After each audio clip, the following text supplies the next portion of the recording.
पीड़ितों का मंच, कहानियों का पंच में पीड़ा होती है जब वारदात की ऐसी घटनाएं, अकल्पनीय, अविश्वसनीय घटनाएं जब हम समाज में होती हुई देखते हैं और संदेह हुआ है अपनों के बीच रहकर सुरक्षित हैं।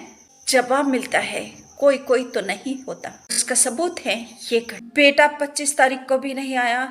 रिश्तेदारों ने मिलकर लापता होने की रिपोर्ट दर्ज कराई। थाना सरधना में पुलिस ने खोज शुरू कर दी तो रिटायर्ड फौजी का बेटा 27 साल का सचिन है।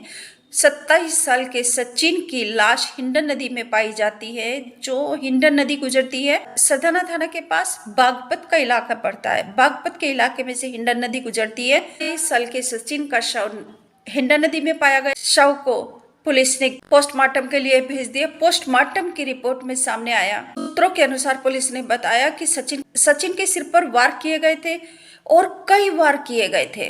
की मौत से पहले सचिन को शराब भी पिलाई गई थी। शराब में नशीली वस्तु का होना पाया गया है। ये शराब किसने पिलाई, वार किसने किए, इसके बारे में पुलिस ने पता लगाना शुरू किया। क्योंकि माँ तो हॉस्पिटल में एडमिट है, पिता घर पे है। कुछ सुराग लगा पुलिस को और पुलिस ने फौजी पिता संजीव कुमार से पूछताछ करना शुरू कर दिया। शुरू में वह पुलिस को गुमराह करता रहा, लेकिन पुलिस की सख्ती के सामने पिता संजीव कुमार ने अपना गुनाह कबूल कर लिया और उसने जो बताया हर कोई हैरान है। विश्वास करना असंभव है, विश्वास नहीं होता। रिटायर्ड फौजी पिता ने बताया कि उसी ने अपने बेटे को मारा है, अपने बेटे की हत्या की है अपने दोस्त अमित के साथ मिलकर। पिता संजीव कुमार ने बताया कि उसने 5 लाख की सुपारी भी दी थी अपने बेटे सचिन की हत्या करने के लिए। 27 साल का बेटा सचिन, वंश की बेल, इकलौता बेटा, लेकिन पिता ने अपने बेटे की हत्या कर दी। अब बहुत से बहन भाई सोच रहे होंगे हत्या क्यों कर दी, जरूर सचिन की कुछ गलती होगी। अरे नहीं भाई, हमेशा संतान की गलती नहीं होती, हमेशा मृतक होता उसकी गलती नहीं होती। हत्या करने वाले ने अपनी किस मंशा के लिए हत्या की है, सबको ये जानना जरूरी है। अपराध को मत बढ़ाया करो कि अपने मन मुताबिक अपने विचारों को दिमाग चलाते रहते। नहीं, बिना जाने, बिना समझे और बिना पड़ताल के, बिना सत्य का तथ्य जाने आप मत अपने। फौजी पिता संजीव कुमार का सत्य सामने आया है, वह है फौजी पिता संजीव कुमार एक अय्यास किस्म का इंसान है। उसके संबंध कई लड़कियों से हैं, ये दूसरे लोगों ने भी बताया। उसके फौजी पिता संजीव कुमार के संबंध कई महिलाओं से हैं। सचिन कुमार के हत्यारे पिता श्री संजीव कुमार के संबंध कई महिलाओं से हैं।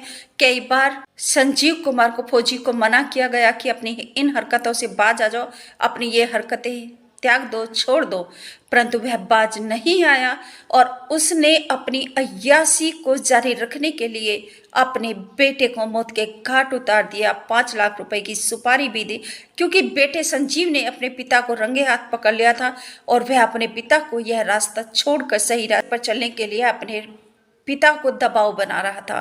पिता को यह दबाव पसंद नहीं था, सही रास्ता पसंद नहीं था। उसे अय्यासी पसंद थी, अय्यासी का शौक था, उसे महिलाओं से दोस्ती का, महिलाओं के साथ संबंध रखने का शौक था। और फौजी संजीव कुमार के संबंध अपने छोटे भाई की पत्नी के साथ भी हैं, जिसे संजीव के बेटे सचिन ने देख लिया था। साथ विवाद भी हुआ था, घर में विवाद हुआ, परंतु अय्यास पिता ने अपनी अय्यासी नहीं छोड़ी और अपने घर की जो वंश बेल थी उसी को काट कर मौत की नींद सुला। तो समाज में, दुनिया में ऐसी अविश्वसनीय घटनाएं होती हैं जिन पर विश्वास करना असंभव होता है, परंतु होती जरूर हैं, क्योंकि दुनिया बहुत बड़ी है। परंतु आज एक साथ है, एक दूसरे के साथ है। हमें सावधान रहना होगा इन सभी वारदातों से, हमें सीखना होगा इन वारदातों से। मेरा मकसद आपको जागरूक करना है, आपको सचेत करने के लिए मैं ये वारदात का पंच लेकर आई हूँ। और आपसे रिक्वेस्ट करती हूँ कि प्लीज चैनल को सब्सक्राइब करके घंटे को दबाकर होल पर सेलेक्ट कर लीजिए। आपका और मेरा रिश्ता हमेशा के लिए कायम हो जाएगा, अटूट रिश्ता बन जाएगा। प्लीज चैनल को सब्सक्राइब करके घंटे को दबा दीजिए। कमेंट करके जरूर बताइए कि आपको कैसा लगा पीड़ितों का मंच, वारदात का पंच। क्योंकि मेरा उद्देश्य है इस मंच को बनाने का, इस पंच को बताने का, यह है कि अगर कोई बहन, कोई भाई, कोई बच्चे पीड़ित हैं तो इस मंच पर आपको संरक्षण मिलेगा, आगे बढ़ने का एक रास्ता मिलेगा। आपको हाथ पकड़ के मैं आगे चलूंगी, क्योंकि आप अकेले नहीं हैं। आपको सुरक्षा, संरक्षण पूरा दिया जाएगा। अगर बच्चे आपकी शिक्षा का और आप अत्याचारों से पीड़ित हैं परंतु आत्मनिर्भर बनना चाहती हैं और योग्य भी नहीं है, परंतु आत्मनिर्भर बन के सम्मान पूर्वक अपना जीवन चाहती हैं, तो आपका हाथ पकड़कर मैं आगे चलूंगी। आप आइए, जुड़िए इस मंच से, आप संपर्क कीजिए।